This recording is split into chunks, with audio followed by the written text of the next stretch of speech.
a terse text message, an unanswered call, and then silence. That was the last time the world heard Giulia Tramontano's name. In late May 2023, in a sleepy town on the outskirts of Milan, where the sunset dyes the cobblestone streets a golden yellow, a woman 7 months pregnant disappeared. The apartment complex where she lived was so quiet that even the sound of a door closing echoed. But that night, not a sound was heard. No one saw her leave her apartment, and no one suspected that it would be her last. Giulia, 29, is a symbol of a life brimming with hope. Born in Naples, she went into real estate on her own, determined and shrewd. When things started to look up, Giulia chose Milan to continue her dream, where she believed she would find a career and happiness. And then she met Alejandro Impatiello, a bartender with a confident smile, gentle eyes, and a lovely voice. Their love started like a romantic movie, but behind the dim lights of the bar is a darkness that is quietly growing day by day. Giulia and Alejandro met at a party her company hosted in a posh bar in Milan. He was the main waiter that day, easygoing, a good listener, and always making people smile. Giulia, who had just moved to the city, felt soothed by his warmth.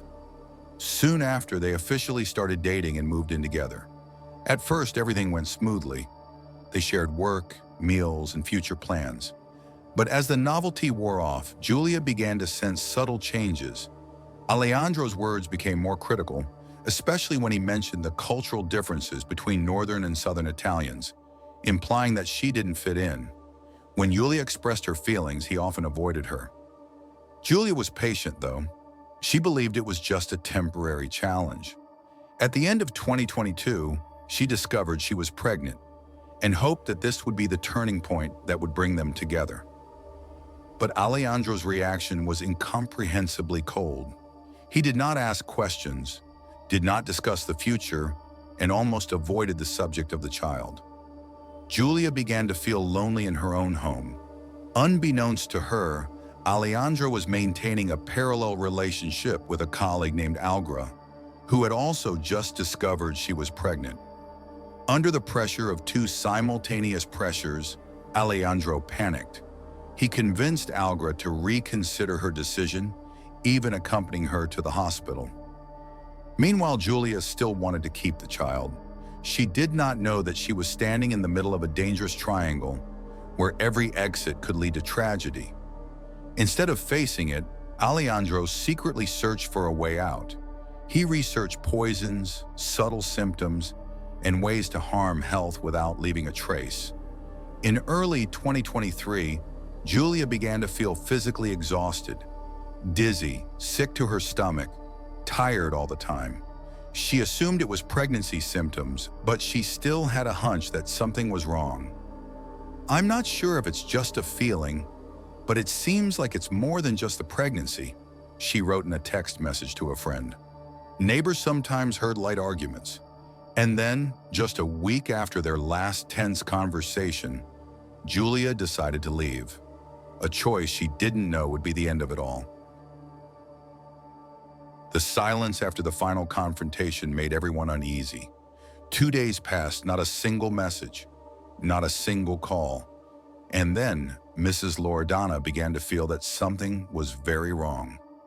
Up until now, Giulia had always been a thoughtful daughter. No matter how busy she was, she never forgot to send a message, a call, or even a photo to her family. But this time, all was silent. She tried calling her daughter many times, but no one answered. On the third day, a strange message was sent from Giulia's number. Just a few words. "I need some time alone. Don't worry." The message sent a chill down her spine. That was not the way Giulia spoke, and certainly not the way a mother-to-be would choose to say to her loved ones. Immediately, Mrs. Loredana called Alejandro to ask. He replied calmly that Giulia had left the house after an unpleasant conversation, taking a few personal items and saying that she wanted to go somewhere alone. He appeared helpless, saying that he himself had not been able to contact her. This answer made everyone even more uneasy. The next morning, Mrs. Loredana flew from Naples to Milan. No one in the apartment building remembered seeing Giulia leave the house. The apartment door was locked with no signs of disturbance. After many knocks, phone calls, and searches everywhere without any results, the family decided to report to the police. The call was made on the afternoon of May 31st. The local police force quickly arrived to check the scene at the apartment where Giulia and Alejandro had lived together. When the police knocked on the door, Alejandro appeared and cooperated. He repeated the old story. Giulia had left after a tense conversation, and he knew nothing more. Within minutes of entering the apartment, however, the officers realized something was amiss. There was a strong smell of cleaning chemicals in the air, the floors were unusually shiny, and the small rugs appeared to have been hastily laundered. The police asked to inspect the entire living space. When they entered the bathroom, they noticed strange signs. A section of the wall had a faint smoky cast, and under the sink there was a slight scratch as if something had been dragged across it. Although there was no body at the scene, the sense of disorder and hasty cleanup prompted the police to immediately cordon off the area. The initial report was inconclusive, but there was enough reason to suspect that this was more than a simple getaway. With each passing minute, the family's anxiety grew, and the investigators knew they were dealing with a case that was far from simple. A woman about to become a mother cannot disappear without leaving a trace, unless someone is deliberately trying to hide everything. When the forensic team arrived at the scene, the entire apartment was strictly sealed off. On the outside, the interior space seemed to have been thoroughly cleaned. The floor was free of debris, the sink had no stains, and everything was in its place. But it was this perfection that first made the investigation team suspicious. In the apartment hallway, security cameras recorded Alejandro entering and exiting the garage several times at night, carrying large bags. Checking the garage, the police discovered an unusual area behind the row of cars. There they found sealed plastic bags containing a body that had been partially destroyed by heat and chemicals. The results of the comparison showed that this was Giulia. The autopsy revealed a heartbreaking truth. The victim had been hit with a sharp object, with a total of 37 wounds, concentrated in the chest and abdomen. The body also showed signs of exposure to high temperatures, but not enough to completely hide the traces. More importantly, the victim's stomach contained residue from a pesticide, a type that can cause fatigue and internal bleeding if used continuously. The forensic data matched closely with the signs at the scene. The smoky walls, the strange smell in the bathroom, and the traces of chemical liquid spilled on the floor. There was no doubt the place that had once been their home had become the focus of a premeditated plan. This was no longer a missing persons case. It was a murder that had been carefully concealed. From the moment they took over the case, investigators suspected Alejandro Impaciello, Giulia's live-in boyfriend. Usually in missing persons cases, relatives would appear worried and panicked. But Alejandro was so calm, his testimony was so clear that it was unusual. He even took the initiative to emphasize that Giulia may have left of her own accord. It was the perfection in his story that made the police alert. They immediately requested a search warrant for personal devices. On Alejandro's computer, they discovered a dense search history for poisons, poisoning symptoms, how to falsify medical documents, even pages with instructions for editing test results. Clearly, something had been carefully calculated in advance. During the first interrogation, Alejandro maintained the same story. Giulia left after an argument, but data from the victim's phone showed that messages sent to her mother and friends after that time were actually sent from Alejandro's device. The tone of the messages was completely different from Giulia's and became evidence of impersonation. Further suspicion came from the security cameras. Alejandro had been seen entering and exiting the garage in the middle of the night, carrying a large bag. When questioned, he replied that he was going down to find old things, but could not explain why he had repeated the action so many times during the week. The police decided to contact Algra, the woman who was having a parallel relationship with Alejandro. At first, she thought she had fallen in love with the wrong person, but when she learned about Giulia's disappearance, she was shocked. Algra said that Alejandro had shown her a DNA test, proving that he was not the father of Giulia's child. However, when analyzed, that document turned out to be a fake, edited from a sample downloaded online. The turning point came when Algra came across a photo of Giulia and Alejandro together, hidden in a hidden folder, dated to the time when Alejandro said he had broken up a long time ago. She began to suspect. One night she tried calling Giulia.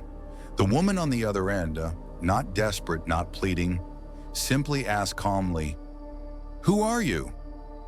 "I'm trying to figure out what happened." They met at the hotel where Algra worked. Over an hour, they shared every detail of their relationship and discovered that Alejandro's entire story was a lie. When she returned from that meeting, Giulia told Alejandro straight out that she knew everything and wanted to end all involvement. A few hours later, she disappeared. Algra now officially became a witness. She handed over text messages, photos, recordings, and a statement that matched perfectly with the technical evidence. However, the police still needed irrefutable physical evidence. They returned to the apartment, this time using biological and chemical detection equipment. In the floor glue, behind the refrigerator, and in the cracks of the walls, they found tiny traces of blood matching Giulia's DNA. In Alejandro's personal car, forensic experts also found dried blood that had not been completely washed away, enough to prove that the victim had been moved after being incapacitated. With an irrefutable chain of evidence, digital, biological, eyewitness, the police decided to act. In early June, Alejandro was arrested at his workplace. He did not resist, nor did he say a word. In the final interrogation room, when confronted with photos, evidence, and Algra's testimony, he began to falter. When asked about the last call from Giulia's phone, Alejandro bowed his head and admitted to where the body was hidden. The case file was completed soon after. With a solid series of evidence, Alejandro Impaciello was prosecuted on serious charges. A verdict awaits him, not only from the law, but from the public itself, who have followed every step of the case with silent indignation. The trial of Alejandro Impaciello took place in Milan in midsummer 2024, under the close watch of the media and the public across Italy. From very early on, people gathered outside the courthouse, carrying flowers, pictures of Giulia, and banners demanding justice for the victim. The attention was not only due to the seriousness of the case, but also because it represented a pain that was simmering in society, the silent hurt inside seemingly normal relationships. Alejandro entered the courtroom with a calm demeanor, but his eyes had lost their usual confidence. The defense attorney tried to build an image of a man acting in a moment of emotional turmoil. However, the prosecution did not need flowery words. They simply pieced together the incontrovertible evidence from the investigation, the suspicious search history, the thorough cleaning of the crime scene, and the matching DNA. They all told the same story. This was not a spontaneous act, but a cold, premeditated plan. One of the most memorable moments in court came when Algra, the second girlfriend, took the stand. Her voice was calm but shaky as she recounted how she had been deceived, led to believe that Giulia had left and was no longer involved with Alejandro. She recounted the details of the accidental phone call with Giulia, the meeting between the two women, and the devastation of discovering the whole truth. Her testimony not only clarified many details, but also silenced the room. A silence not due to the lack of sound, but because of the weight of the truth being revealed. The court concluded that this was not a spontaneous act, but a step-by-step plan executed with a clear purpose. Alejandro had not only deliberately caused physical harm, but also attempted to manipulate emotions and information in order to conceal his actions. The court sentenced him to life in prison with aggravating factors, premeditated conduct, deliberate falsification of evidence, and bad faith conduct during the investigation. After the verdict was announced, the crowd outside the courthouse erupted. Some shed tears, not of joy, but because Giulia had finally been heard, albeit belatedly. Her family hugged each other tightly in the afternoon sun, as if holding on to the last remaining memory. And amid it all, one truth remained. Justice may come late, but when it does, it brings hope to those who are still waiting. Giulia Tramontano's death is more than a personal tragedy. It is a wake-up call to the invisible cracks in seemingly peaceful relationships. Giulia was not the victim of a sudden collision or an impulsive mistake. She was the victim of a series of deliberate choices, masked by sweet words and false looks. After the trial, crowds continued to pour into the squares of Milan, Naples, and Rome. They came not just to mourn a young woman. They came to say that it was time for change. It was time to listen more closely to the silent signals, to trust our instincts, and to create more effective protections for those in vulnerable situations. Giulia's family lives on, bearing the loss that cannot be named. But they have also become a powerful voice for the unsung victims, those who quietly face pressure, control, and isolation in their own homes. This case ends not with a verdict, but with a reminder. Darkness is not always outside. Sometimes the most dangerous things have familiar faces. What do you think when the person who once held your hand in happiness is the one who led you to the depths of pain? Share your thoughts, because Giulia's story most likely is a warning for someone you know.